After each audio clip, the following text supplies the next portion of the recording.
അങ്ങനെ ഞാനും പോയി ട്രയോൺ ട്രെക്ക്. വൺ വേ തന്നെ ഓൾമോസ്റ്റ് 4 to 5 hours എടുക്കും. ട്രെക്ക് സ്റ്റാർട്ട് ചെയ്യുന്നത് തന്നെ നമ്മൾ ബക്സു വാട്ടർഫോൾസ് കണ്ടുകൊണ്ടാണ്.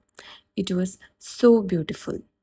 വാട്ടർഫോൾസിൻ്റെ സൈഡിൽ കുറേ ഷോപ്സ് ഉണ്ടായിരുന്നു. കൂട്ടത്തിൽ ട്രെക്ക് ചെയ്യുമ്പോൾ യൂസ് ചെയ്യാറില്ലേ ഒരു വടി, അതിൻ്റെ ഷോപ്പും ഉണ്ടായി.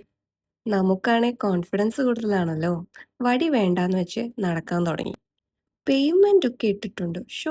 ഇത്രയും ഈസിയാണോ ട്രയൻ ട്രെക്ക് എന്നാലോചിച്ച് നടക്കുമായിരുന്നു. അപ്പോഴാണ് ഞാൻ ആ നഗ്ന സത്യം മനസ്സിലാക്കിയത്. ദേ ആ കാണുന്ന വാട്ടർ വേ ഇല്ലേ, അത് ക്രോസ് ചെയ്യുമ്പോഴാണ് ശരിക്കും ട്രെക്ക് സ്റ്റാർട്ടാവുന്നതെന്ന്. പിന്നെ ഒന്നും നോക്കിയില്ല, 5 മണിക്കൂർ അങ്ങനെ നടന്നു. ഇടയ്ക്ക് കുട്ടി കുട്ടി ഷോപ്സ് ഉള്ളത് നന്നായി. നടന്ന് തളരുമ്പോൾ എന്തേലുമൊക്കെ വാങ്ങി കഴിക്കാലോ. ഫൈനലി ടോപ്പെത്തി. അവിടെയും ഉണ്ടായി ഒരു ഷോപ്പ്. അവിടുന്ന് മാഗിയും ചായയൊക്കെ കുടിച്ച് ഇങ്ങനെ ഇരുന്നപ്പോഴാണ് ഗൈഡ് വന്ന് പറഞ്ഞത് ഇനി 20 മിനിറ്റ്സ് ഉണ്ടെന്ന്. ഒന്നും നോക്കിയില്ല, കയറുന്നില്ല എന്നങ്ങ് വിചാരിച്ചു. ഈ മലയൊക്കെ ഇവിടെ തന്നെ കാണുമല്ലോ അല്ലേ. To be honest, the views were breathtaking. അപ്പോൾ മടങ്ങി വരാൻ ഒരു റീസൺ ആയില്ലേ.